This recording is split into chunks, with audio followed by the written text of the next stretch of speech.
Is-sibt filgħodu raġel ta' 57 sena mixli b'akkużi ta' vjolenza domestika u ksur ta' kundizzjonijiet tal-qorti inżamm arrestat wara li wieġeb mhux ħati.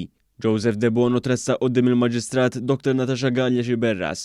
Il-prosekuzzjoni spjegat kif minkejja li sena nofsilu ntbatlu ordni ta' trażżin sabiex ma jersaqx lejn is-sieħba tiegħu għal 3 snin, fl-24 ta' dan ix-xahar huwa allegatament reġa' ħeppalija.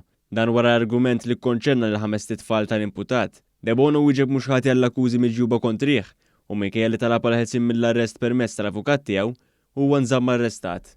Libjan ta' 43 sena baqa' jinżamm arrestat fuq akkużi relatati ma' serq minn numru ta' vetturi bejn Awwissu u Nofs Settembru. Is-sibt filgħodu l-prosekuzzjoni spjegat li l-Kalem Ben Gamur der filmati tas-sigurtà jisraq minn vetturi. Il-prosekuzzjoni spjegat li hija ġabret il-filmati tas-sigurtà wara li notat li s-serq mill-vetturi żdied b'mod konsiderevoli fl-aħħar ġimgħat. Hija żiedet tgħid li l-imputat ġie arrestat il-ġimgħa. Fil-qorti ġie nnotat ukoll li l-imputat għandu problema ta' dipendenza fuq id-droga eroina filwaqt li għandu bżonn għajnuna.